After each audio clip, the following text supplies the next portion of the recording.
This is Revelation 12:18 through chapter 13. Then the dragon took his stand on the sand of the seashore, and I saw a beast rising out of the sea, having 10 horns and 7 heads, and on its horns were 10 diadems, and on its heads were blasphemous names. And the beast that I saw was like a leopard, its feet were like a bear's, and its mouth was like a lion's mouth. And the dragon gave it his power and his throne and great authority. One of its heads seemed to have received a death blow, but its mortal wound had been healed. In amazement, the whole earth followed the beast. They worshipped the dragon, for he had given his authority to the beast. And they worshipped the beast, saying, "Who is like the beast, and who can fight against it?" The beast was given a mouth uttering haughty and blasphemous words, and it was allowed to exercise authority for 42 months. It opened its mouth to utter blasphemies against God, blaspheming his name and his dwelling, that is, those who dwell in heaven. Also, it was allowed to make war on the saints and to conquer them. It was given authority over every tribe and people and language and nation, and all the inhabitants of the earth will worship it. Everyone whose name has not been written from the foundation of the world in the book of life of the Lamb that was slaughtered. Let anyone who has an ear listen. If you are to be taken captive, into captivity you go. If you kill with the sword you must be killed.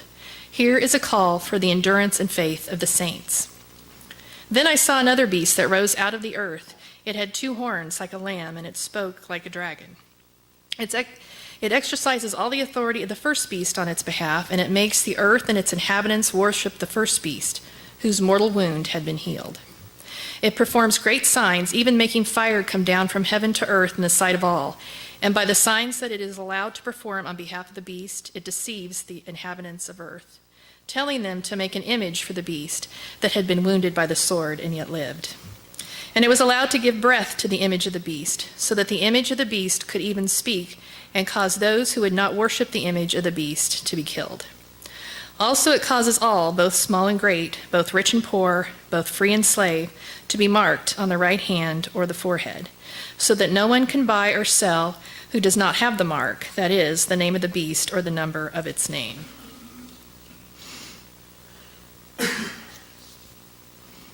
This calls for wisdom.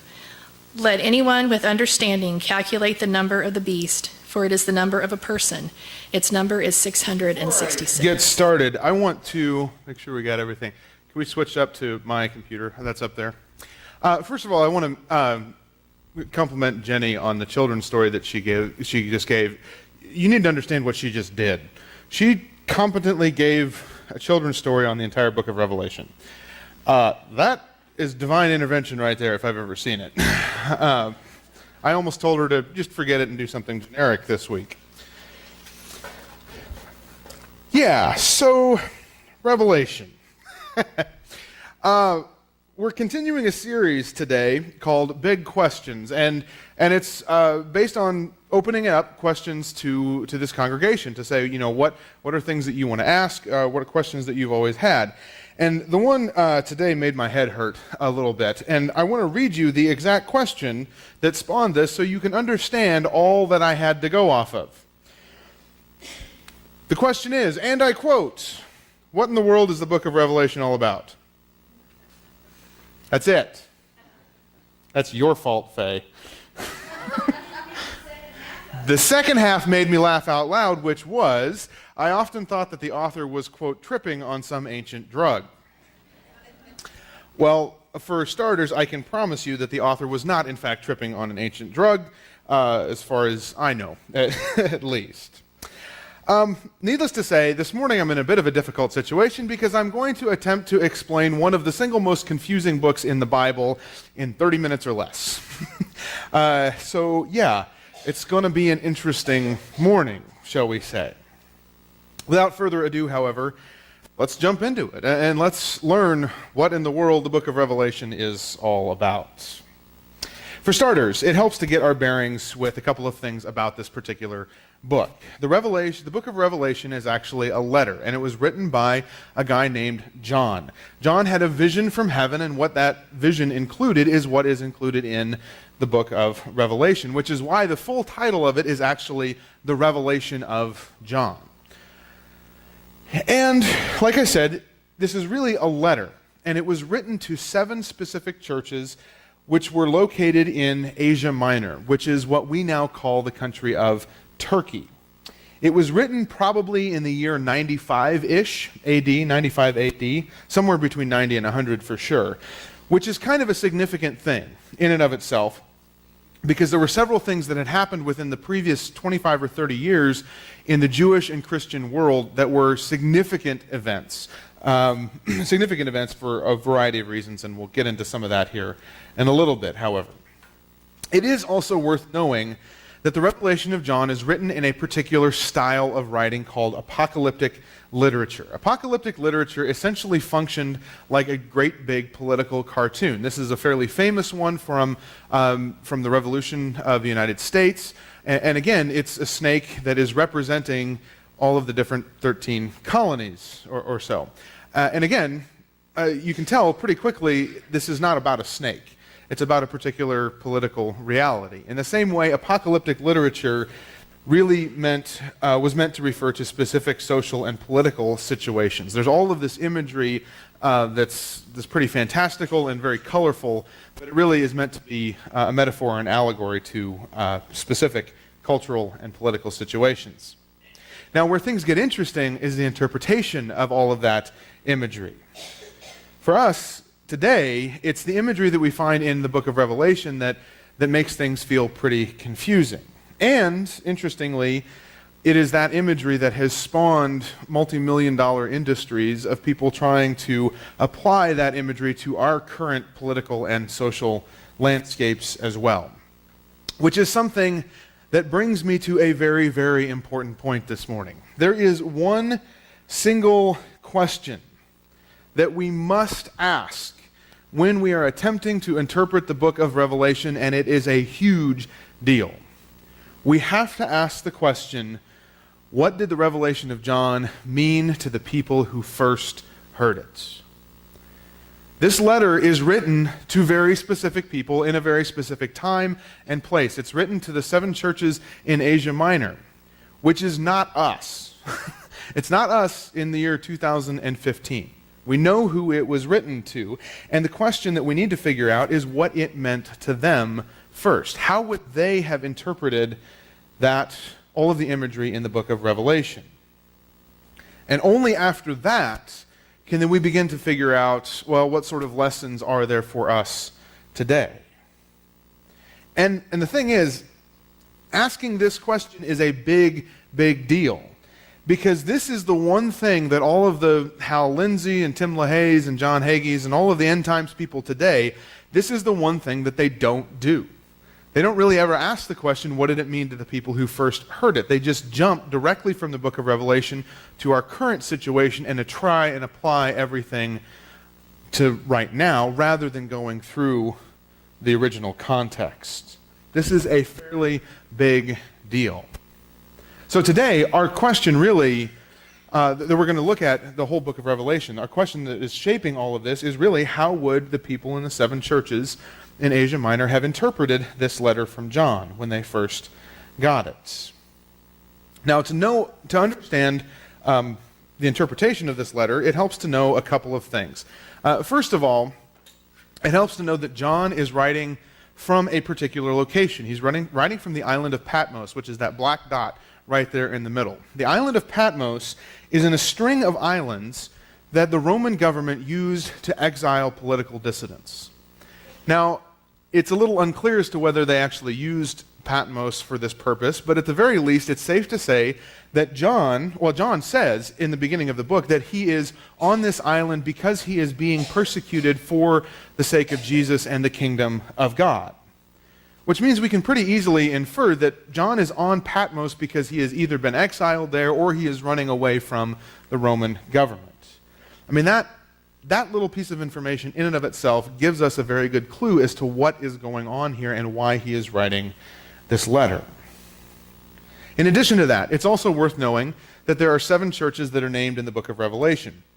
And those 7 churches in order are named Ephesus, Smyrna, Pergamum, Thyatira, Sardis, Philadelphia, and Laodicea. That's the order they appear in the book of Revelation, which interestingly, that is the order that you would get to each of those cities if you followed the major public highways of the day and sort of went in a great big loop around there. So it makes a lot of sense.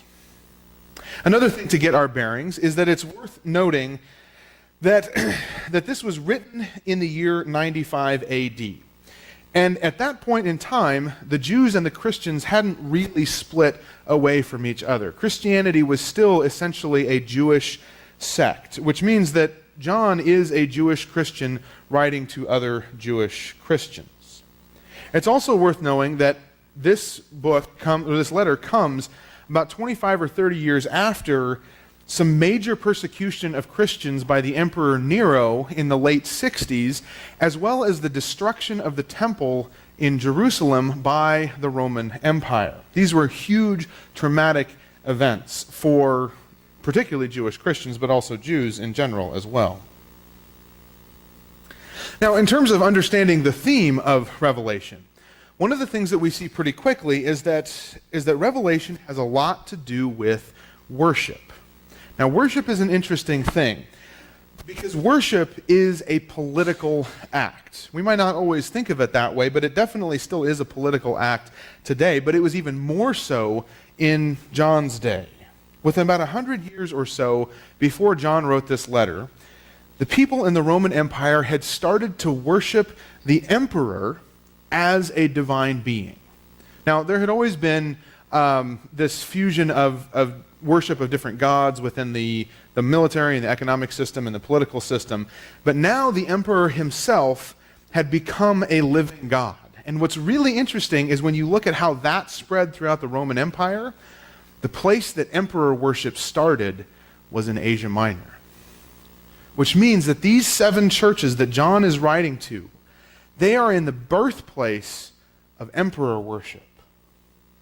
So it makes perfect sense that the whole issue of Christians worshiping different gods or different people, and that whole thing, it makes sense that that would play very strong in the book of Revelation.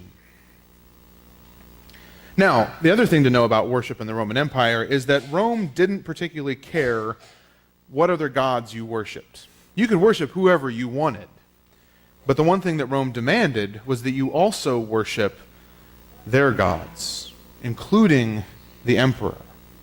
There were serious social and political and economic consequences if you did not give your worship or give your allegiance to the Roman Empire. And it's that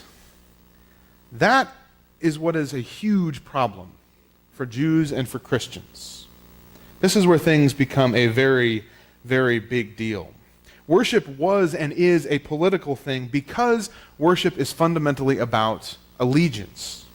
And the Jews and the Christians refused to give their allegiance to the Roman Empire. And again, it's no surprise that this whole idea of worship and allegiance plays very strongly in the book of Revelation and in our scripture for today as well. Chapter 13 of the book of Revelation really gives us a very good lens to understand the rest of the book. It's in this particular chapter that we get some of the most well-known images from the book of Revelation. Most anything that anybody knows from pop culture comes from this particular chapter. It's here that we get this description of 2 beasts, the first of which is allowed to dominate the world, and the second of which gives power to the first. Now, when we're trying to figure out who John could be referring to as the beast, again, it's worth knowing a couple of things about this image. For starters, remember here that John is a Jewish Christian writing to other Jewish Christians. Now, in the Jewish mindset and in the Jewish scriptures, there's another book called the book of Daniel. Daniel is also apocalyptic literature, and in the book of Daniel, there is this description of 4 different beasts that are meant to refer to the Babylonian Empire. Now this is all stuff that happened 500 years before Jesus, but this would have been a very big thing in the mindset of early Jewish Christians. Now what's interesting about the beasts in Daniel is 2 things. One, it clearly refers to a political empire. And 2, in the book of Revelation, the beasts that show up look almost exactly like the beasts in Daniel. John is drawing off of a particular tradition, a particular way of describing political empires. People who would have read this in those 7 churches would have known exactly what was going on here. Now, in terms of figuring out who the beast refers to, it's worth looking at the description of what the beast does. In verse 6, it says that the beast opened its mouth to utter blasphemies against God. Blasphemy is, again, taking worship or allegiance away from the one true God, from Jesus or from Yahweh. It's a worship thing. It opened its mouth to utter blasphemies against God, blaspheming his name and his dwelling, that is, those who dwell in heaven. Also, it was allowed to make war on the saints. The saints is a New Testament way of saying Christians. That's what it's referring to. So it was allowed to make war on the other Christians and to conquer them. It was given authority over every tribe and people and language and nation, and all the inhabitants on earth will worship it. Everyone whose name has not been written from the foundation of the world in the book of life of the Lamb that was slaughtered. That's a phrase meaning Christians again. So basically everybody except for Christians is bowing down and worshiping this beast. Now here's the thing. If we are asking what sort of political empire fits this description for John in the year 95 AD, the answer is that there is no other political empire on the face of the planet that fits this description other than Rome. The Roman Empire. For the people who first heard this letter, the beast is almost certainly the Roman Empire. Now the second beast is a little bit interesting. Most likely the second beast, if the first beast is the empire itself, the second beast is the entire system of worship that held the entire empire together. I want to give you a little graphic. This is from a book called Apocalypse and Allegiance, written by J. Nelson Crable, who, as a side note here, he's the guy who was president of the seminary that I went to when I was there. He has his PhD in the worship and economics within the book of Revelation, which is a really fascinating subject in and of itself. But a lot of the stuff that I got this morning comes directly from him and from that book. And if you want to read that book, it's highly accessible, and I would definitely recommend it. Anyways, in there, he talks about how the Roman Empire was held together, how the whole society functioned, and that it depended on something called a patronage system. There were patrons and clients, and it was all based on these levels of class and society, and depending on where you were. And essentially the way it worked is that benefits flowed down from your patron. You know, kings would make public works projects, sewers, things like that. Although not a lot of that trickled down to the bottom of it, but generally benefits were supposed to come down. But on the way back up, they demanded loyalty, service, and worship. There's even lines saying that clients are required to be loyal and serve their patrons to the point of giving up their lives and living in poverty. The whole system of the empire depends on this patronage system. The first beast is the empire itself, and the second beast is the patronage system, the worship and the allegiance system that held everything together. Everything is tied together, and it is all in service of the worship of the beast. In fact, this whole worship and allegiance thing, this is really what the mark of the beast refers to. It says in our text that there's this mark of the beast on your hand and on your forehead, and without it you can't even do anything like buy or sell things in the marketplace. It's worth knowing that in the ancient world, hands and foreheads were marks of allegiance, maybe even metaphorical so. This is a Jewish rabbi. What he's doing is he's praying with pieces of scripture attached to his hand and his forehead, mainly because it was a sign of worship and allegiance to God. It's the allegiance itself that is the mark of the beast, and without that you could not do anything in the Roman Empire. I mean, for Pete's sake, the coins that they had in the Roman Empire had the face of Caesar printed on it with the words Son of God. That in and of itself is the mark of the beast. It is the picture of the emperor, and it demands worship. And without that, you can't literally buy or sell anything in the marketplace. Again, allegiance is the whole thing, is the thing that holds everything together. And speaking of good old cryptic phrases in the book of Revelation, we've got the number 666. Oh yeah, everybody has been named the Antichrist with 666. Now again, in terms of interpreting this, it's worth knowing a couple of very specific pieces of history. First of all, in the year 68 AD, the Roman Emperor Nero died. In the couple of years before he died, he really went legitimately insane, and he turned very cruel and perverse, particularly against Christians. He used Christians as a scapegoat in some pretty horrible ways, and honestly, I'm not even going to describe to you what he did to people because it's that horrible. It's truly evil. If you're going to ask who's the biggest villain in the 100 years before John is writing, it's easily Nero. The second thing that's worth knowing is that there was a very common way of putting letters in an alphabet into numbers. And this may be a little bit too small to read, but it's the Greek alphabet on top and the Hebrew alphabet on the bottom. And this would have been a very common thing to do. There's graffiti at Pompeii that says, the number of the girl that I love is 547. So this would have been kind of a thing to do. The number of Jesus works out to 888 in the Greek language, by the way. So the idea of giving a number to a particular person, this is not an uncommon thing, and it was done in a particular way. What's interesting is that when you take the Emperor Nero's name and you put it into Hebrew and run it through this cipher, guess what? You come up with the number 666. Coupled with the fact that for Christians, Nero was the biggest villain of the last 100 years, it's not hard evidence, but it's a pretty good guess that the number of the beast is Nero, or the name of the beast is Nero. So if you want to know what the beast looks like, there you go. That's the Emperor Nero. Now, all of this means something kind of important. This means that, I hate to break it to you, but the beast is not Russia, or the US, or the Vatican, or Nazi Germany, or Al-Qaeda, or Israel, or Palestine, or anybody else that has ever been named as the beast. In addition, the Antichrist is not Hitler, or the Pope, or JFK, or Barack Obama, or George Bush, or Vladimir Putin, or Saddam Hussein, or Osama bin Laden, or anybody else that's been named the Antichrist over the years.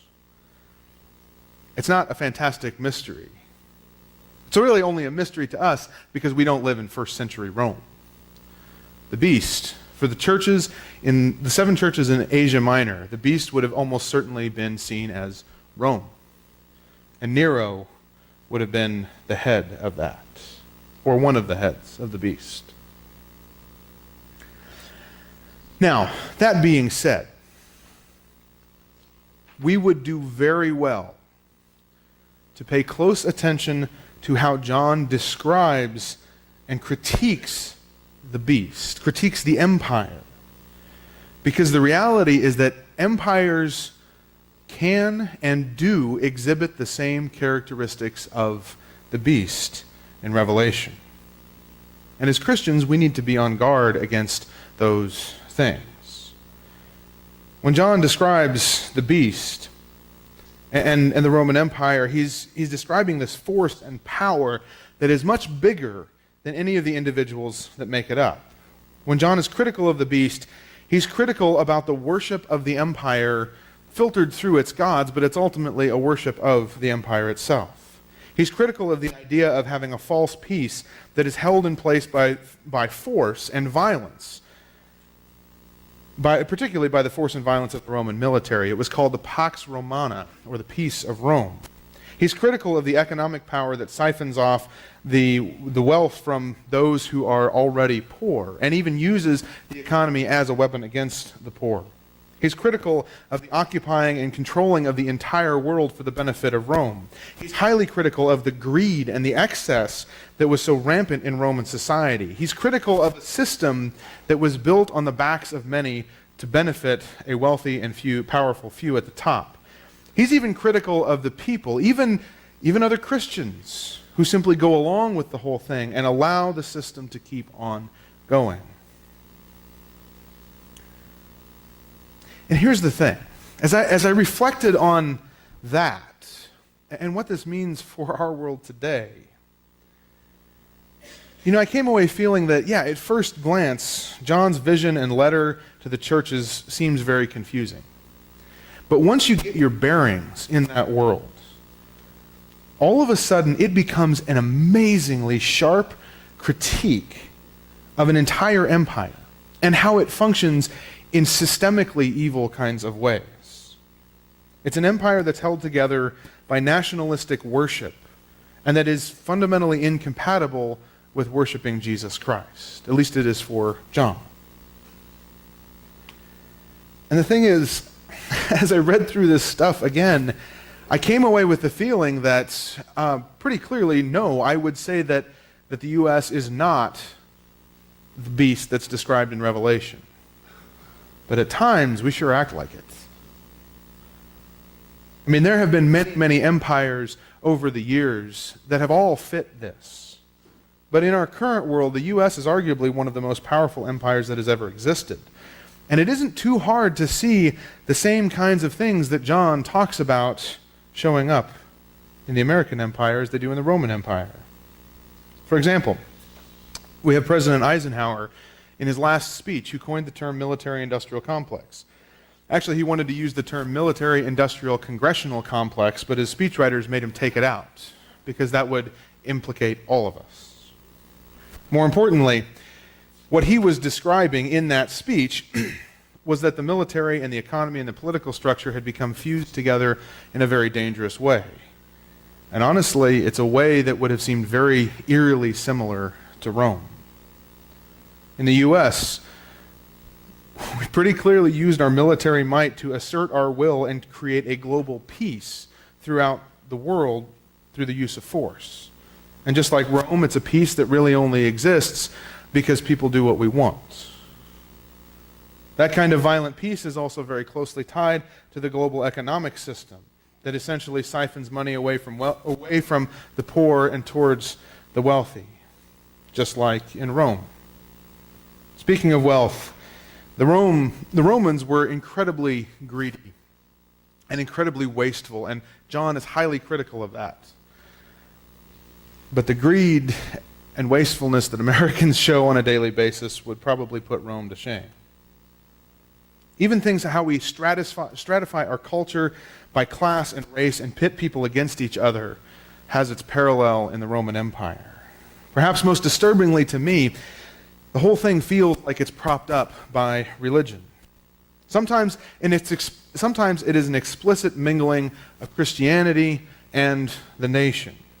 The Pledge of Allegiance is a very interesting thing, where we pledge allegiance to both God and the nation at the same time. Other times, it's just an outright worship of the state as a godlike force. And again, if you think I'm making this up, I'll give you two examples. They're small examples, but they're important. In empire and in worship, symbols matter. Look at the American flag. The American flag is a symbol of allegiance. It's a symbol of worship. In certain churches, there's a debate on whether or not you should have an American flag in the sanctuary. For some people, they definitely want it, and some people, they definitely don't. The thing that everybody agrees on, though, is that that flag is a symbol of worship. Another example is the phrase that pops up from time to time, freedom isn't free. The implication there is that freedom is paid for with the blood of our soldiers and the blood of our enemies. I know religious language when I see it. That's sacrificial language. That's worship language. The reality is that just like every other empire that has ever existed, the American empire of our day depends on worship and allegiance to maintain its power. And just like Rome, The empire does not care if you worship other gods. You're welcome to do that. But it does demand that you worship the gods of the empire, even to be able to do things like be involved in commerce. Without question, the beast in the book of Revelation refers to Rome. But John's critique also offers a description and a critique of how empires function in general. And again, I think it's true that we are, without question, living in the biggest and most powerful empire that the world has ever known. And when we see it in that way, I think we can say that yes, we are living in the belly of the beast. Which means that the book of Revelation, the message of Revelation, is just as relevant for us today as when it was written. In some ways, we could just as easily be living in the year 95 AD in Rome as we are in Wichita in 2015. Which brings us to the real message for today. In our scripture, we have the main point of the entire book of Revelation. In verses 9 and 10, it starts by saying, "Let anyone who has an ear to listen," meaning interpret what I'm saying. "If you are to be taken captive, into captivity you go. If you kill with the sword you must be killed. Here is the call for endurance and faith of the saints." The call for endurance and faith of the saints. That is the entire message of the book of Revelation. For some Christians that John is writing to, it is an encouragement to stay faithful in the face of severe persecution. For others, it is an encouragement to stay faithful to Jesus and not to get seduced into the empire. And therein lies the relevancy of the book of Revelation for us. Yes, today some Christians need encouragement to stay faithful and to endure suffering in the face of severe persecution. I think we can say that about the church in Nigeria pretty easily. For other Christians, the encouragement, maybe for us, the encouragement is to stay faithful to Jesus and not become sucked into and seduced by the systems of the empire that we live in. The message of Revelation for us today is stay faithful to God. And in the end, the powers of good will win out. That is the message of hope and of strength in the book of Revelation. And that is what in the world the book of Revelation is all about. Amen.